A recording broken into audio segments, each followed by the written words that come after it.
All right. I want to thank everybody for being here with us this morning. This is our 2021 crime field trip. So many of you may ask, what is crime?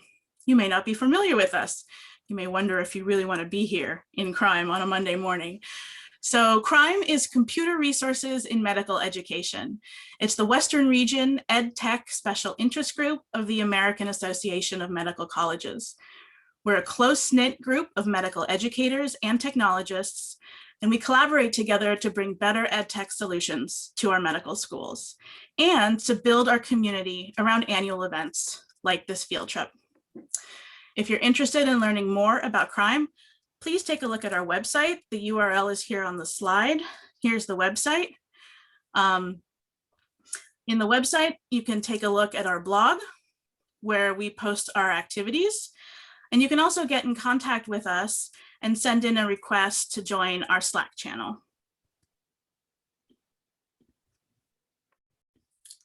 We are your hosts today. My name is Pauline Becker. My preferred pronouns are she, her, hers. I'm the Business Operations Manager at EdTech at Stanford Medicine, and I have the great honor of being your current crime boss. And this is Helen.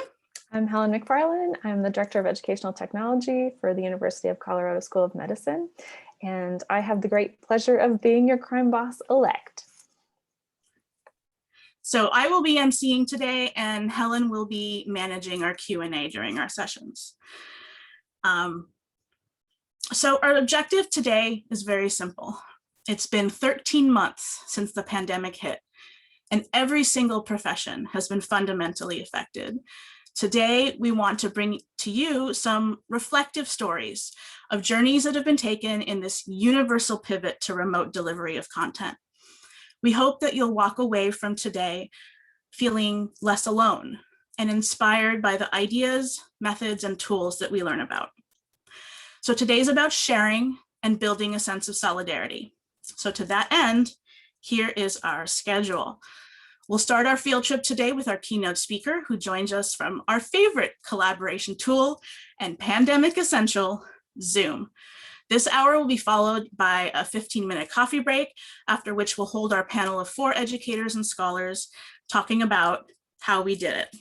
And then we'll close today's discussion at 11:45. During our speakers today, please do join the conversation. If you have questions for the speakers, please ask them using the Q&A tool, and be sure to upvote other questions that you think are interesting that you'd like us to address. We've reserved plenty of time for your questions during the sessions, and we'll be pulling directly from the Q&A tool.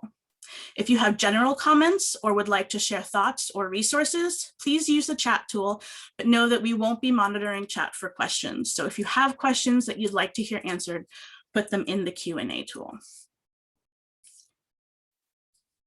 So to introduce our keynote speaker, his name is Tane Barzo, and Tane is the product lead for education at Zoom. He builds teams and connects strategic dots across product, IT, and engineering to optimize Zoom for K-12 higher education and continued learning. He's working to build the platform for the future of hybrid and remote learning. And as my previous colleague, as previous manager of AV Tech at Stanford Medicine, Tane understands and can speak to the unique challenges of hybrid and remote learning in medical education. So with no further ado, I would like to welcome Tane. Tane, I'll stop my share and take it away. So much, Pauline. I really appreciate it, and thank you for the fantastic introduction. I'm going to go ahead and bring up my screen share here. I just want to make sure that you were able to see that all right. Just ensure. Can we see that screen share, Pauline? Yep, looks great, Tane. Thank you. Fantastic. Well, again, thank you so much for the fantastic introduction. I really appreciate it. And thanks so much for having me here today. It's really an honor to be able to speak to this group. And it's always fantastic to be connected with medical education in Stanford, particularly we certainly have deep roots. So I'll be talking about a few different things today. I'll talk very briefly about my journey from university to industry, coming over here to Zoom and what that's meant. I'll talk about some features that we have created and we've integrated directly into the product. I'll talk a little bit about where our roadmap and where we think that we're going to be going, and some major questions that I think are really raised when we're looking at hybrid education, whether that is in K through 12 or that's in universities or whether that's in medical education, some of the commonalities across the board. And then of course, we'll open it up to a little bit of Q&A as well. So I'll talk about myself a little bit. As Pauline said, I lead product for education here at Zoom. I've been in a number of university IT and tech leadership roles, all at universities from 2006 to 2020. I've taught at Purdue, Northern Arizona, Arizona State, as well as Stanford. And then I was with the Stanford School of Medicine from 2016 to 2019. And I was also there from our transition of our team over to Stanford Healthcare in 2019 to 2020.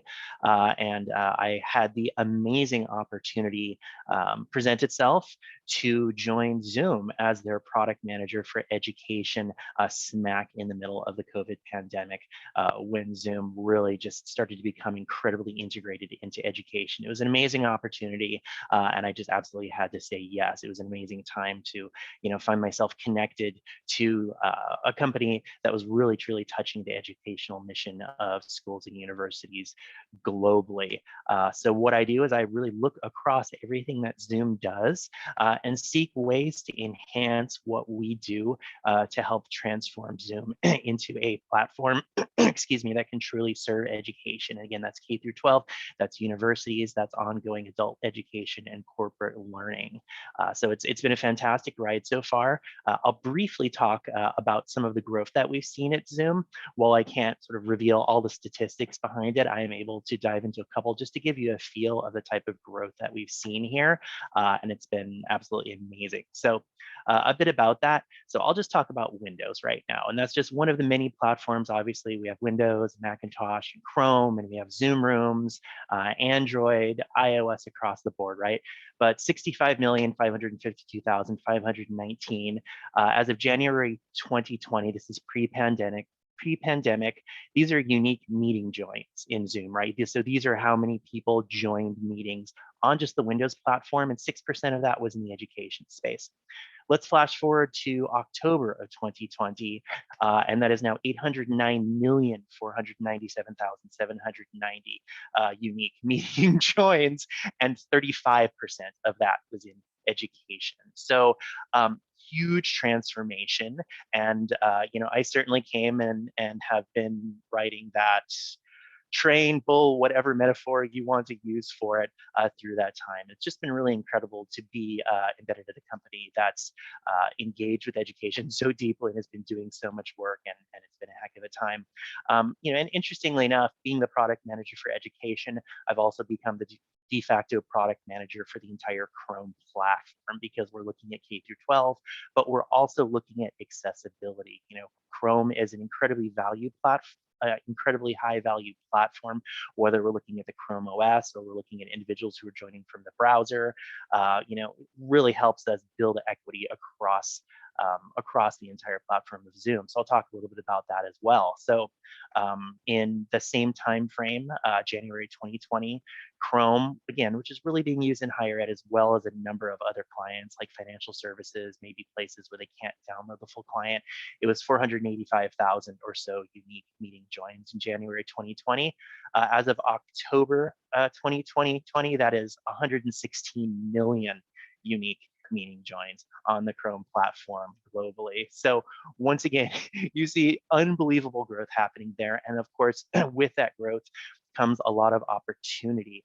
As part of what I do is I am meeting with clients on a near daily basis, talking about what they need, how we can help accelerate education, fielding requests, user stories, needs, minutia, pretty much you name it across education. And really the way I see my job, it is as a communicator. Really most of the ideas that I have and most of the product features that I integrate and connect with Zoom come from talking with individuals and consortiums of groups at universities and schools. So I'm definitely here to talk and to communicate. So I'll talk a little bit about our roadmap, getting a little more specific into driving factors behind what we build. So I see it as a unified education communication platform to enhance learner engagement. And I really think all the key words are there. We're unified. We want to bring people and platforms together. That's Zoom, that's Canvas, that's Blackboard, that's the LMS of your choice, right? Those are the other tools that you use when you're teaching. How can we bring those into the fold? Education is obvious. We want to educate and we need to communicate, and that's core. As a platform, we're something that we can actually build upon, and we encourage people to build and innovate. And so much of that building and innovating is happening at universities. And a lot of what I want to do and I strive to do is keep my ear open to what's occurring at universities.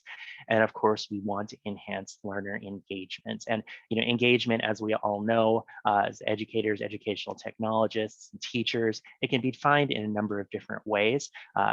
Here at Zoom, my perspective is that engagement is other people. It's that meaningful interaction with other students, with the instructor, with course content, and creating that powerful communication to be able to really show and to demonstrate learning objectives.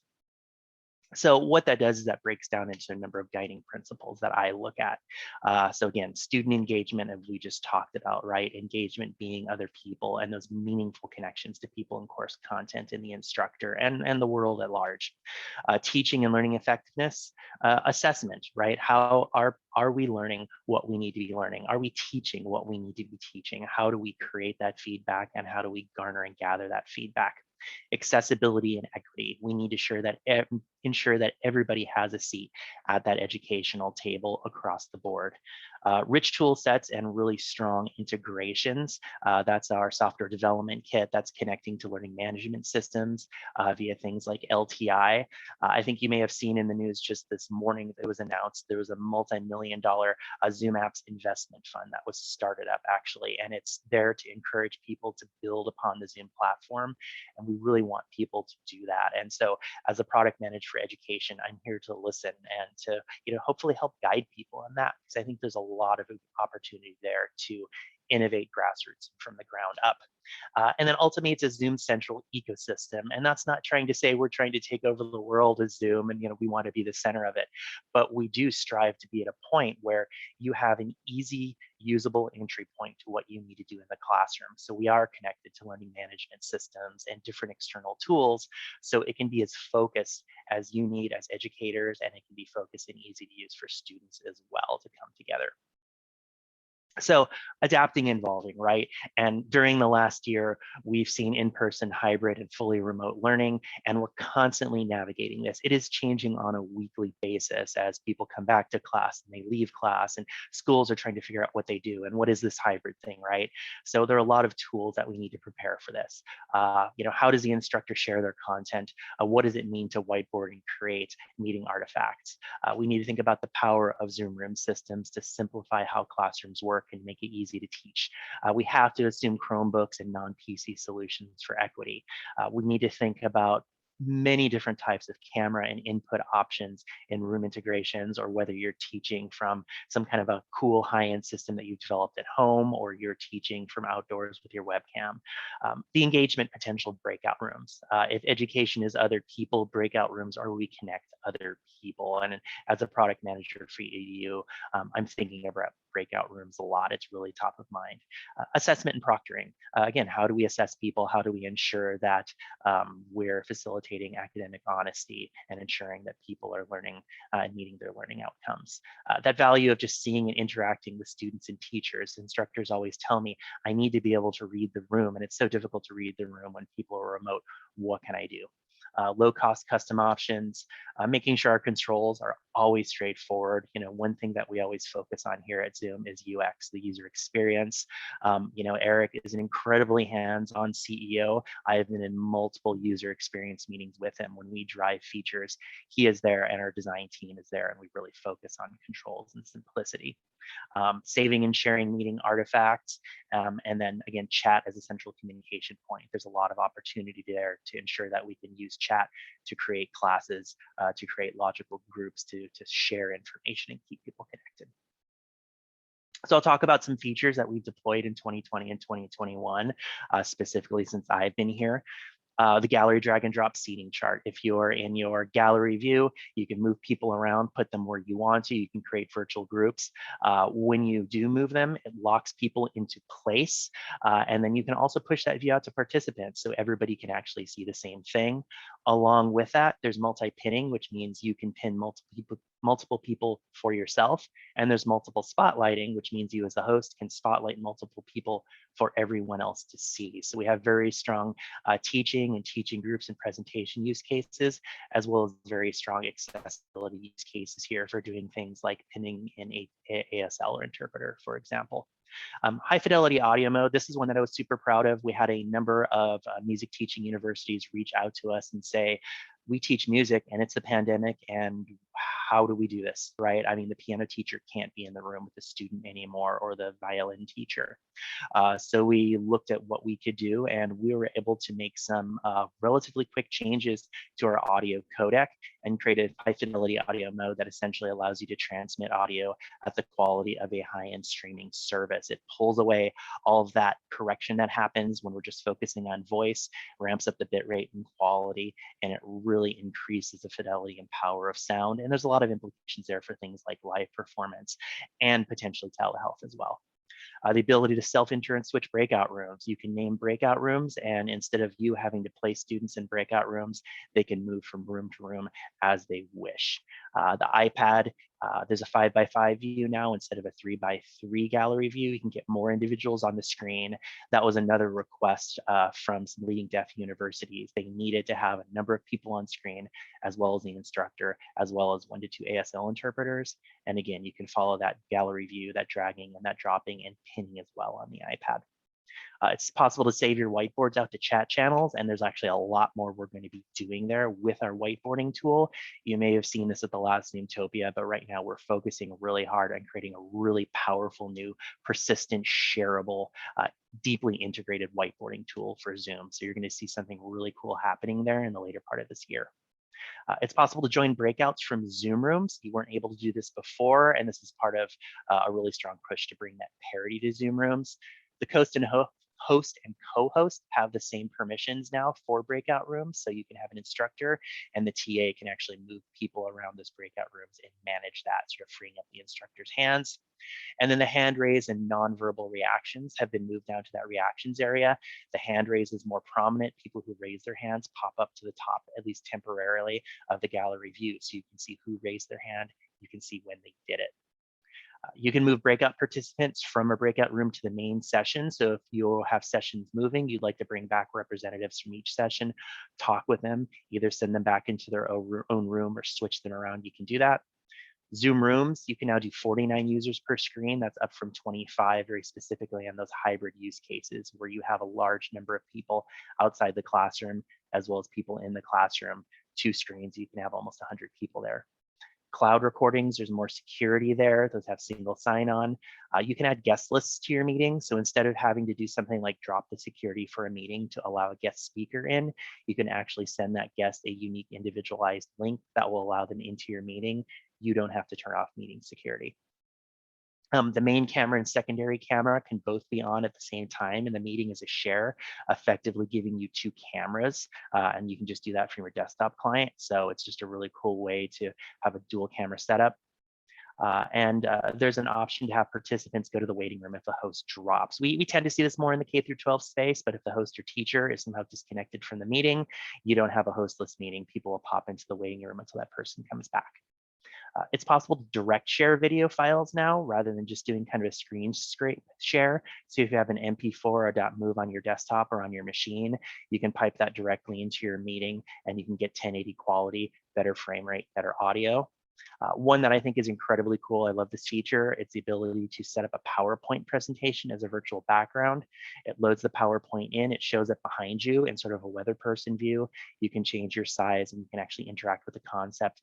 And of course, live transcription has been pushed out to all of EDU, again, focusing on accessibility. So some things that are coming. So I'll talk a little bit about this. If we have an NDA presentation, I can get really deep into it, but I can at least talk about some ideas, at least a teaser of what's coming. Content sharing and administration in breakout rooms. We really want to make better connections there, right? Because right now, today, students go into breakout rooms and there's a disconnect between the content that, say, the instructor is sharing in a main session and what actually appears in the breakout. So we're looking at making stronger connections there, as well as features that will help a host or instructor understand more of what's happening in the breakout room to get a better sense of breakout room activity, just to, again, sort of sever that disconnect. Ease of use and speed and flexibility of moving into breakout rooms. We're looking at improvements in pre-assignment and management of those rooms, and then agility and connections. How can you, say, feed those breakout rooms via groups in your learning management system? So really, again, just trying to connect those dots there. When it comes to assessment, we will have better polling and quizzing options. While we're not certainly looking to completely reinvent the wheel with incredibly deep grading and polling, we do want to increase the quality and the types of polling and the ease of use of polling within the Zoom platform, and certain focused video modes to help facilitate privacy and academic honesty that are focused around students being able to see one another's video and the host being able to see their video as well. So working hard on that right now, as well as increasing connections with LTI and other proctoring tools, things like Canvas and Blackboard or other LMSs. Zoom rooms, the idea of being able to join from the room, controlling the room. We're looking at NDI technology for professional video feeds that really ramps up the quality there, bringing that high fidelity audio to them, and then just looking at trying to be more aware of hybrid flex room options. We'll talk a little bit about this, but this is certainly something that's continually changing, and this is where I welcome universities. Reach out to Zoom. If you're a Zoom client, reach out to your CSMs, and we can talk roadmap and we can talk features, and I'm happy to chat and take your ideas on that, because we definitely co-build these concepts together. And then again, whiteboard, it's going to be persistent, there'll be loading and saving, it's going to be collaborative. Think your top whiteboarding tools today, and we're really looking at bringing that to Zoom to help collaborate and make these whiteboards living artifacts. And that'll be cross-platform, that'll be on the native client, that'll be on the web, rooms, touch devices, and really everywhere. So again, some really cool things coming there. This just gives you a general idea of what we're looking at, right? This idea of whiteboard being deeply integrated with chat. You can really draw a lot more actively. And the idea is that'll be persistent. You can set up a personal whiteboard. Imagine then inviting 3 other people to annotate with you simultaneously. And at that point, imagine escalating that to a live meeting, being able to load and save. And then, of course, having all those features that you expect in infinite canvas, sticky notes, images, equations, those types of things. So super excited about that one. Hybrid learning is really interesting, right? I know it's something that I've seen in just the last month or two. There was sort of an ideal hybrid, I think, that was put across. It's the idea of you have a nice space with front and rear cameras, a couple displays, switchable and simultaneous view of students and the instructor, easy to share course content, quick and easy routing of sources to destinations. You have lots of big monitors. In the wild, though, we see things across K through 12 and higher ed, more innovative systems, things that people are building, right? Maybe you have multiple Zoom rooms in the same space. A lot of the times universities are putting a couple $100,000 of AV integration hardware into their spaces. Maybe they're not entirely certain how they're going to utilize those spaces, right? It's kind of a blank canvas. We've seen these solutions in K through 12. Well, rather than having a number of students in a room with a single display, they instead have dozens of laptops in highly AV integrated spaces, and they're devouring all the network bandwidth, right? And so we're seeing really interesting challenges and difficulties, and it's definitely a feedback session, right? How do we learn and how do we deal with these, especially when networks are being saturated, because maybe you have 500 people in one school, all of them on Zoom simultaneously, right? How do we control for that? But then also, how do we make sure that that's truly the type of equity that we want with Zoom? I'll briefly talk about some of these things that are solutions. So I just want to talk about it, and what this is just shows what some of the options are as you're thinking about your spaces. I'll go through this quickly. The pandemic, you have a person who's sitting in a room with a laptop, it's looking up at a whiteboard, right? If you're into Zoom rooms, there's hybrid appliances. You put them on a monitor, you turn them on, you're good to go. And then of course there's hybrid components where you can bring a lot more things. You can build your Zoom rooms a la carte. You have these cart systems that people can bring into rooms. These are definitely smaller rooms, you've probably seen things like this. You have a small classroom and you said, hey, we need to get on Zoom, but we're not deeply integrated. What do we do, right? I have a display, I have a cart. Let's purchase one of these things like a neat bar, put it up and go. We have a Zoom room, but you still need to evolve from there, right? You can have touch cart systems where you have touching, where you can actually start whiteboarding and doing more interactive work with individuals. You can add on different things, whether it's HDMI or USB, you have document cameras, et cetera, that give you a little bit more control. You can add things like catch boxes and all types of really fun and interesting external pieces to your spaces. And this is sort of that ideal hybrid classroom design. And again, I'm going to say to you that this is always changing, and this is something that we feel that we need to adapt with, and we're working to adapt with by opening up our APIs and our SDKs and working with our designers. Right? You have a really nice whiteboard at the front of the room. You have dual cameras. You can see that the instructors at the front of the room, they can see all the remote students. The in-person students are in the room. They might be logged into a Zoom meeting, or they just might see the remote students on that other monitor as well. And of course you have these professional AV room designs, and a lot of different flavors of this. And these might be put together by Zoom. These might be put together by your AV integrators. They might be putting some new and interesting things together completely on their own. There's certainly ideal situations. We want to meet those ideals, but we also want to make sure that we're meeting and adapting and kind of evolving in these new directions as well.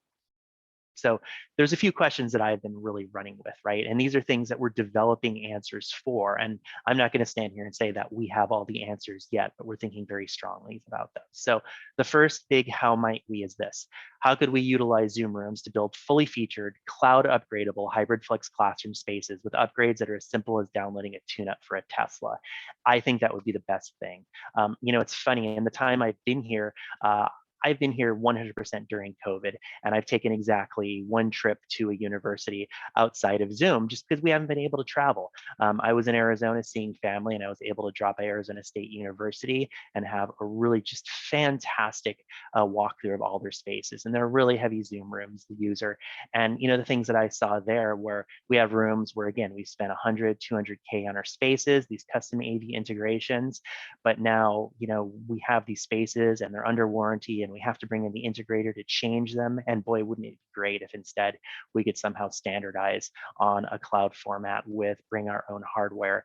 And again, our upgrades are just that simple, right? We don't have to be sort of beholden to a $N,000 a year service contract. We'd like to make this as simple as possible so you don't have to think about that type of thing.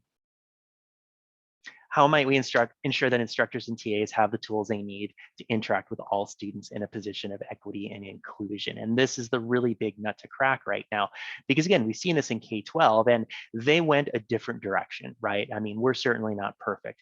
We assume students in the class with a camera, a monitor in the front, you can catch everybody, but to create equity inclusion, what they're instead doing is assuming that, well, half our students are at home, they have Chromebooks, all the students in the classroom need to be able to interact with all the students at home. And in fact, the teachers might not be in the space as well. So you see 200 students in a gym, all of them have Chromebooks open, all of them are on Zoom simultaneously. It creates equity, but it also creates the least common denominator. And so I think another caveat to this is, how do we ensure that we're not sort of building to that least common denominator? How can we make as much interactivity as possible while we're ensuring that sense of equity? And again, it's a difficult question, but it's one of the big questions that we're thinking about here. And we're open to collaborating with schools and universities on how to crack this issue. And then finally, how might we run a classroom with the same rich tool set as a professional broadcast system without having the complexity of a professional broadcast system? Every university has some amazing rock star instructors who dive into the technology, and they're doing absolutely incredible work with Zoom and NDI, and they're using high fidelity audio mode, and there's so much happening, but we need to make sure that everybody has access to those same types of tools. You shouldn't have to be a broadcast professional to really be able to kind of dig in and utilize that. So that's what we're looking at as well. So really what it comes down to is universities are the innovators. I cannot assume to be an innovator. I'm here to ask questions, and we at Zoom are here to work with you in those use cases and continue asking those how might we questions, and then just ensure that we're working together to build those strong stories. to build those cases. Really briefly, I know we only have a couple minutes left here, so just keep me honest, Pauline. I want to talk about some innovation that's happening. One that's amazing, I learned about this during Zoomtopia last year. It is Dartmouth. They're doing something called Virtual Couch, where they're doing a lot of custom work with the Zoom API and rooms that are always open, making these really strong connections where essentially students can go in, they have a top-down view of their computing commons, and you can see who is sitting at what remote table. You can click on that remote table and you can enter in a conversation with them. And it creates these strong, open, collaborative spaces. And this is something we've definitely heard loud and clear. It's one of those things that I can't get into deep detail on, unfortunately, but this is certainly something that I'm championing internally. We need to understand how we can make Zoom meetings as natural as real meetings, and how do we capture those in between conversations that aren't happening during meetings, during that 30 minutes where you're sort of back to back and you just have chain meetings. How can we open that up? At Stanford. When I was at Stanford, I had the pleasure to tour Wallenberg, this learning theater where they're doing amazing work with a large video wall and bringing multiple sources together. It's fantastic because it's a very high-end AV integrated space that Bob Smith and the team were able to take and adapt to Zoom and make it into incredibly powerful interactive Zoom teaching space with multiple cameras, multiple inputs. And they have a broadcast team working this. And it's incredibly inspiring because it allows me to ask the question, great, how can we create something like this where maybe I don't need as many TAs, right? Where the instructor can run this, where things are happening automatically. It's a fantastic template for what is absolutely possible. And when we see this type of innovation happening in universities, this allows us to take that and run with it and go even further. And then this is something that we're seeing. The one on the left is Norwegian Institute of Technology, and the one on the right, apologies for the terrible photograph, I evidently lost a couple of them, but these are actually very similar spaces. Each of the pods that you see on the right and left image, they're all monitors, each of them connected to a central system, each of them connected to a Zoom room. But the one thing that we don't have is full connectivity between each Zoom room, right? How might a person sitting at a pod, or actually a group of 4 people sitting in a pod in a Zoom room who have another group of 4 people remote, become aware of that other pod that's near them and somehow join those calls and put those calls together and make it so they're not in their own islands. This is one of the pieces that we'd really like to crack, because this is one of those groundswells that we're seeing at universities. And we start to see these themes and understand this is where teaching is starting to go. And we hope that we can fill in those final blanks and make some really great things happen here. I think in the last minute I have, I just wanted to talk about integrations. We're always thinking about partners. We're always thinking about integrations. The Panopto people are fantastic. Obviously, there's Kaltura. There's a lot of other systems out there. So this is certainly no preference for any one system, but certainly things like Panopto. You know, when it's integrated with Zoom, your meetings and webinars are recorded to cloud in Zoom. They'll be added to your Panopto library. And we've had some fantastic conversations with them. They're great people, and we'd love to work them into our Zoom apps infrastructure as well. That's currently TBD. They're a very busy team, and we're a very busy team, but we see a lot of potential there.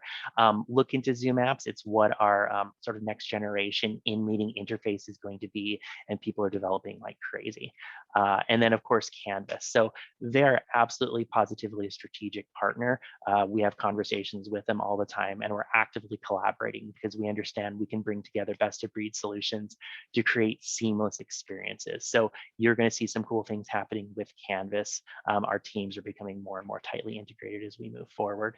And then finally, I just wanted to talk about HIPAA and FERPA compliance. I'm not a legal counsel, so I want to be very careful about how I talk about HIPAA and FERPA. If you want to learn more about it, you can certainly reach out to our team, and you can certainly Google, or you can find the links down there at the bottom of the page about Zoom and HIPAA, Zoom and FERPA. But ultimately, these are things that we take incredibly seriously. We have access controls, audit controls, TLS 1.2 and PKI, authentication. We have the option to use end-to-end encryption in your meetings if you so choose to. AES 256 encryption, and we're always listening. Most recently, we fixed some FERPA issues. These things will pop up in our platform, and we ensure that if a university comes to us and says, hey, we have some concerns about this, what can you do? Our trust and safety and our educational teams get on this. We'll do everything we can to ensure that you and we are FERPA compliant 100%. So that's all that I have. I know that was a lot. That was talking a mile a minute. I'm happy to chat with you and answer any questions that you may have. And I hope that was useful.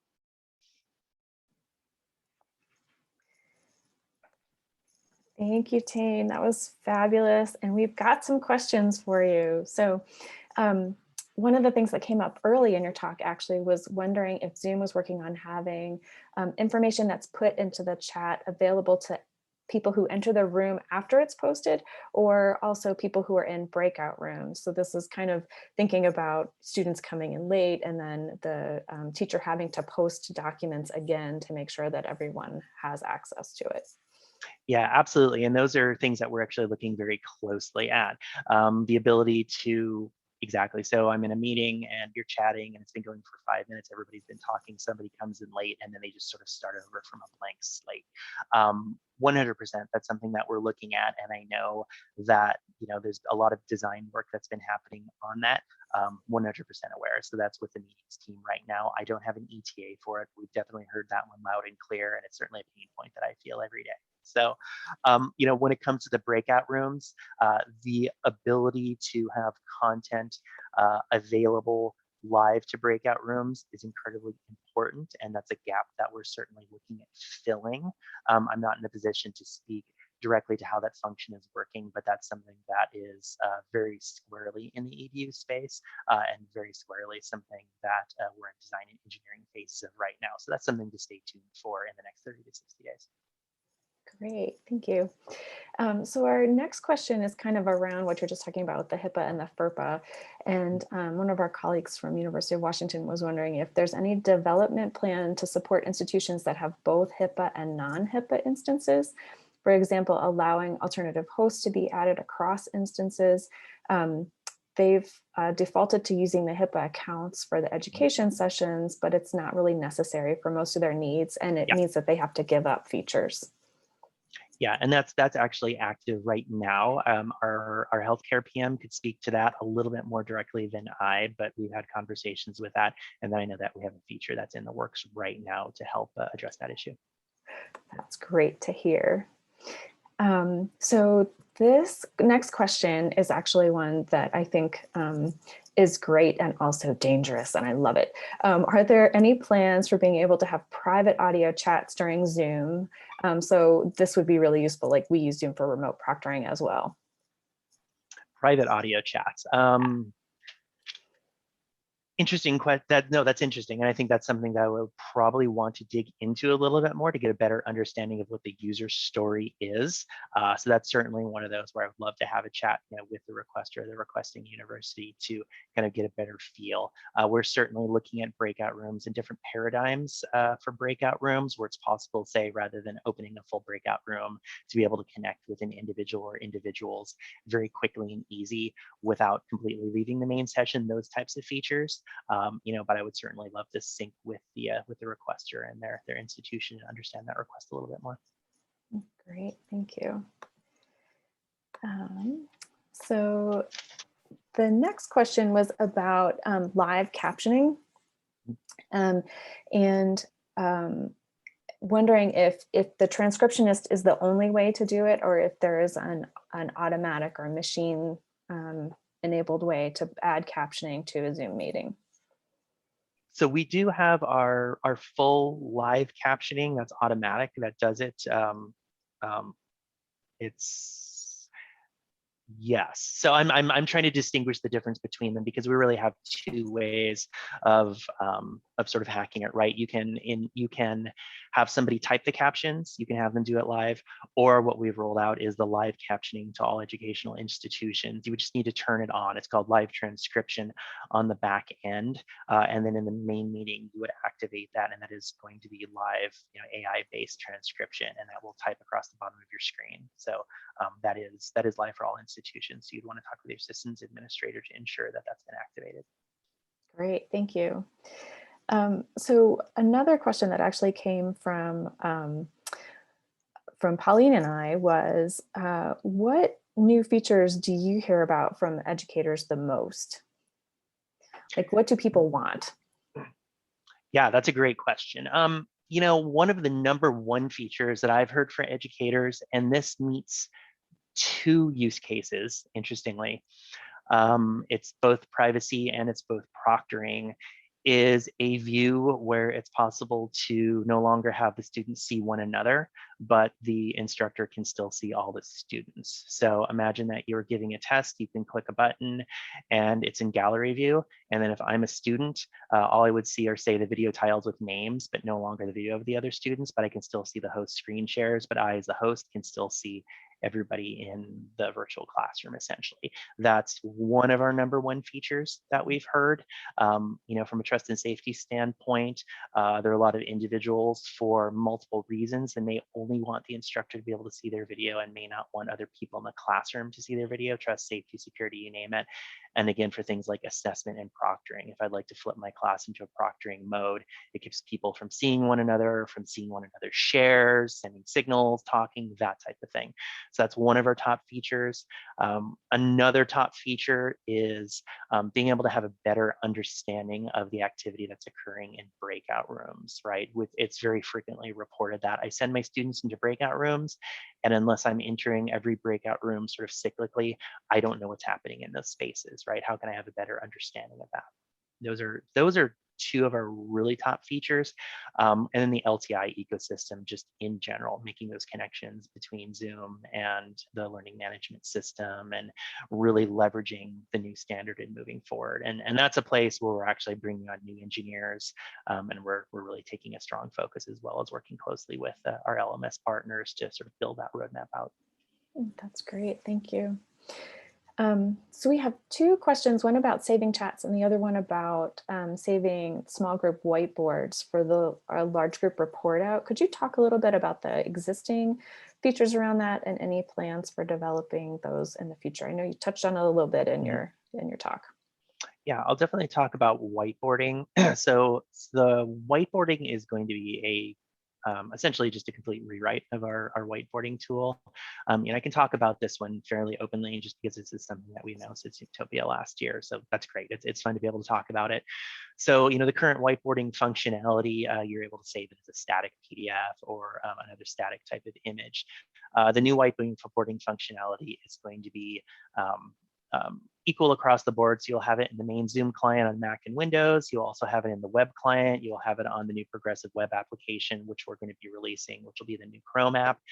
So you will be able to spin up a whiteboard. You'll be able to assign permissions to that whiteboard. So as an instructor, you could have a whiteboard and you could give, say, read or write or edit permissions to people in your classroom. They could do editing on that. Or you could ask people in your class, each of you spin up your own whiteboard, provide me with edit, but say provide nobody else with anything. And that could be a scratch board, or that could be a place where they could actually create assignments and show you the work that they're doing. So we intend to make that as interactive and persistent as possible. All those whiteboards can be loaded, they're auto-saved. You don't need to say, save this whiteboard to my desktop. It's now a persistent editable cloud object. So picture, Miro or the Google solution, something along those lines. It's our aim to have the same type of persistence of artifacts. Chats. Chat's an interesting one. We really want to be able to balance the ability to save chats with things like privacy. Private chats and things that are assumed to be private should certainly remain private. And actually right now we're internally going over some very strong internal audits on privacy. And you're going to see in our upcoming releases a large number of new notifications about places where maybe data moves from one place to the other, or where you would maybe have a question of what is private and where is it private. You'll actually start seeing those notifications coming up in Zoom, informing you of what's going to be happening, what you should expect, as well as different controls in that area. So that's developing right now. There are some controls on the back end for sort of the super administrator of Zoom to download chat. I would need to look a little bit more deeply into what that paradigm is right now, but I know there are numerous saving options, but as well as options to ensure that your administrator is, preventing anything inappropriate from happening. That's great, thank you. So another question that's come up is about the need for shared Zoom accounts. So multiple people or a team can schedule meetings, view reports, update the settings. Are there plans for supporting that type of account moving forward? I would need to talk more closely with that accounts team. I know one that I've heard very frequently is the need to have a shared webinar account, because I know right now the process is, there are so many, say, webinar 5000s for a school, right? And to actually have somebody else utilize it. There's a process, and it has to go through the Zoom account, and it has to go through the central administrator, rather than having just sort of a pool of, we have 5 webinars and anybody can use them, but only 5 can be used simultaneously, right? So there's certainly a number of flows that we're aware of and looking at from that perspective. I think when it comes to shared accounts, I need to connect a bit more closely with sort of our accounts and our sales team to understand that. I've heard bits and pieces about that, but it's something I want to drill down into a little bit more. Great, thank you. Oh, actually, here's a clarification on the private audio chat question. So they find the Great. need to be able to communicate with a student taking a test while in a remote proctoring session.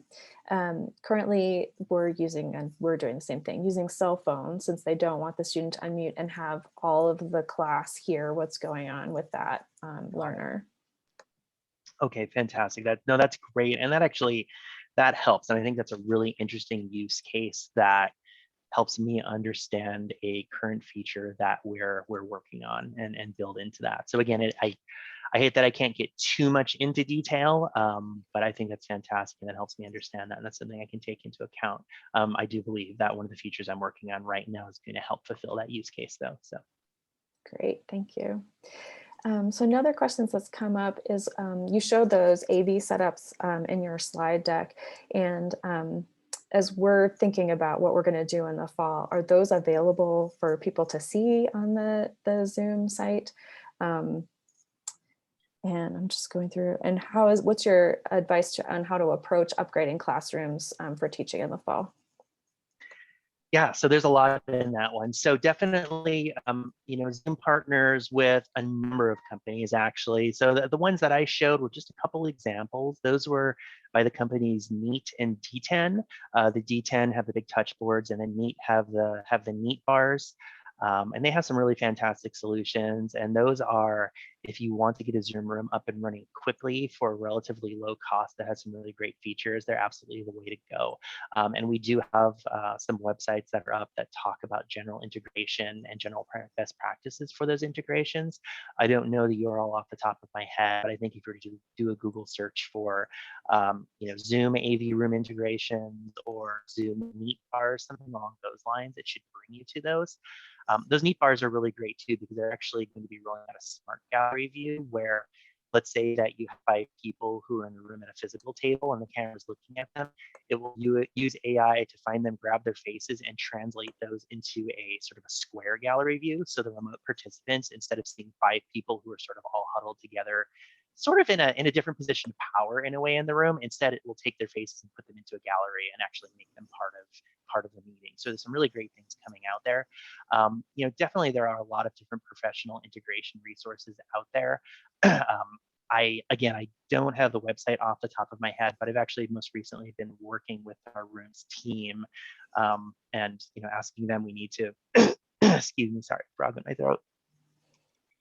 I've been working with our rooms team to ensure that we're updating those websites and we're able to roll those out. They do tend to move towards the more, I don't want to say high end, but definitely ideal solutions. But that's actually great, because if you are looking at doing some really strong work in your spaces, I do believe there's some good guides there to help you understand how to roll those out.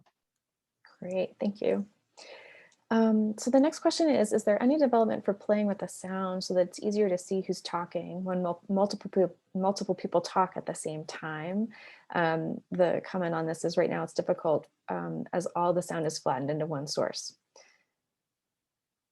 Yeah, and that's a good question. And we've had a number of requests around sound. That's been one of them. The ability to turn down the volume for individuals, that's been one of them. We have a feature where it's possible to join 2 meetings simultaneously. I personally think that's a really problematic feature, because you can't control the volume for those 2 meetings. You end up with something of a cacophony. So we have a few different things that we're looking at. When it comes to that, we need to make sure we're also looking at just sort of accessibility across the board, right? What does it mean to adjust sound? Considerations of, do we automatically adjust sound sound? Do we not automatically adjust sound? We need to really make sure that we don't have any unintended consequences in those types of situations. It's interesting. We had a conversation with one school about, well, when we have a general paradigm where you're in gallery view and somebody, say they're on the second page and they talk, they move to the first page because ultimately we want the person who's talking to be seen. There was actually a conversation about like, well, the people who are talking the most are the ones who end up populating that first page, right? So there are always kind of interesting, almost, for lack of a better term, sort of Freakonomics style sort of side consequences of every single feature, right? For that one, the ability to move the gallery view and lock the gallery view in place can solve for that situation if you see that being an issue. But we really want to make sure when we're looking at things like changing audio volume or any sort of automatic changes to audio volume or individual controls, we're balancing accessibility, UI, and of course, any unintended consequences. So we're certainly aware of it. We just want to make sure we do it correctly. Great. So the next question is about the Canvas LTI, and if there's any development going on that would automatically make the teachers in the course alternative hosts for the Zoom meetings that are scheduled there.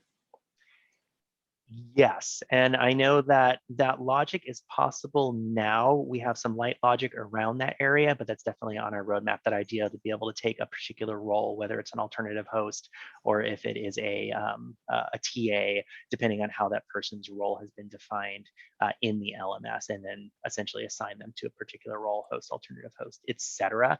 I don't have a date for that particular feature set though. Okay, great. Let me see. So one of our attendees commented on the shared Zoom accounts and thinks that what we need is to be able to have a centralized option for scheduling sessions or a course that may have several members of a team that are responsible for managing the various sessions who all need to be able to access and administer the process. Okay, so we're talking about a central option. So where, okay. That's something that I can take down definitely from a feature request standpoint. I'm happy to look into that. Great, thank you. And then the same individual who has one more plug to do everything possible to add as much of the full feature set to the HIPAA accounts, the HIPAA account side of things. So another, I think a lot of us in the medical school have been pushing up against those limitations. Great. No, that's really good feedback, and I think that's definitely an opportunity. I work increasingly closely with our product manager, very specifically for healthcare. Our two verticals definitely come very close together in sort of that Venn diagram, and that's something that we're working at is coming more in sync with that. So more than happy to open up that conversation and see where that stands right now. Great, thank you. And then one more question about the high fidelity sound. Is there any conversation for a monitor type function where you can monitor what the listener is actually receiving from you? Great question. So the high fidelity audio mode, it was essentially a transformation to a couple different things. So number one, really increasing the existing audio codec that we use today, the Opus codec, increasing the sampling rate rather, as well as turning off echo cancellation and a number of other features that we use to essentially optimize for voice. The best use case for that is if you have some type of an audio board that you've plugged in via USB, then you're like a Scarlett, something along those lines, you're able to then select that as your input and send that high quality audio across. You would have headphones on, the person on the other side would have headphones on. So monitoring is going to need to occur locally. One of the more difficult, I think, technical nuts to crack, I really think going across video conferencing, is the issue of latency and lag, right? And that's something we need to really look at, because while we can increase the quality of the audio, right now we're not at a place where we can sort of balance the difference in time between sort of what's being sent and what's being received. So there's certainly technical challenges in there. I mean, and I particularly see that as the holy grail of internet audio, right? How can we make it so that when I say something, either it's heard at the same time, which may or may not be possible, or in some way, shape, or form, we can, use AI algorithms to make it seem as if it's heard at the same time. It's basically the reason why it's so difficult for 30 people to sing a sea shanty together in Zoom, right? Because everyone's hearing something slightly different. And while I would love to do that, it's a big challenge. Exactly, Pauline. So it's a big challenge, and it's one that, again, that I would absolutely love to be able to crack. But from that sort of two-way audio piece, there's definitely challenges there. So. Great, thank you. So we have a feature request, a self-service batch download of session recordings for a local archive outside of Zoom cloud storage. Batch download of session recordings? Yep. Great. So I'm assuming then that's basically, I've had, 10 classes and those are all living in cloud. How can I grab every one of those and have my MP4s living locally? Yep. Okay. More than happy to look into it. Great, thank you. So this is a question about whether there's a way to require registration on a meeting and also share a link to the meeting. So they use the registration feature for teaching to be able to pre-assign breakout rooms, but then have to require the faculty to also register. It would be great to be able to do both. And the question is that possible now? I would need to look a little bit more closely at the registration workflows. I know there's different registration workflows for courses and for webinars, etc. So I don't have an answer for you off the top of my head. It's something I need to do a little bit of research into. Great, thank you. So the next question is, we think you mentioned that your position was created during the first 6 months of the pandemic. We hear you taking our feedback to report back. Do you have a team supporting you? Are you basically like the translator for the education comments? No, that's a really good question, actually. Prior to my coming on as product manager, there's a very large education team. So I am certainly not the only person here. I am here to represent education, to work directly with universities, to talk features, to parse features, prioritize them, and tie the rest of the education team together, right? So there are professionals for LTI, there's CSMs, there's SEs, the service engineers, there's a whole group of individuals, too numerous to count. I actually don't know the full number off the top of my head who are there to support education. Certainly the way Zoom functions is we have a very large group of fantastic engineers in video rooms, chat, etc. As the education product manager, I sync with the core product managers in areas of meetings, webinars, rooms, right? So if I say, look, we need to bring rooms up to parity for education, I then work with the different product managers on the team for rooms to outline those, to make the case for that, to talk about the product stories, to build those. So I work through and with them, which we then connect to engineering. We work through and with engineering, right? So it's an extremely connective role. So it's a little bit of engineering, it's a little bit of product and program management, a lot of ambassadorship and that type of thing. So I'm definitely not the only person, but I certainly am, the main, I think, interface right now, or at least I strive to be the main interface. Well, we certainly appreciate your time today. I think that that's a great question for us to close on, unless there's any other burning questions out there that someone wants to type into the Q&A very quickly. And we would love to know if there's a way for us to reach out to you after today. Yeah, absolutely. Happy to chat. If you have a Zoom account, you can certainly reach out to your CSM.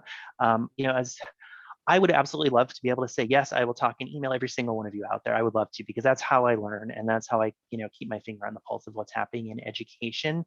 As schedules fill and things go, I think the best way to do it is, reach out to your university, and then the CSMs, and what they can do is they'll reach out to me and we can schedule meetings. And what ends up happening is we can have a 30 to 45 minute to an hour chat with instructors, with instructional technology staff, with IT departments, and meet, talk, and discuss feature requests. So I'm always happy to do that and connect. Feel free to connect with me on LinkedIn as well. I'm always happy to have chats whenever possible too.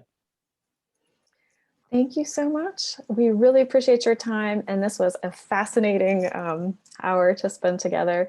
And now I think for everyone, we're going to take a coffee break, and we would like everyone to be back at 10:15 Pacific time for our panel discussion. So thank you all. Great. Thanks so much. Appreciate the opportunity. Have a great day, everybody. Thank you so Thank you. much, Tane.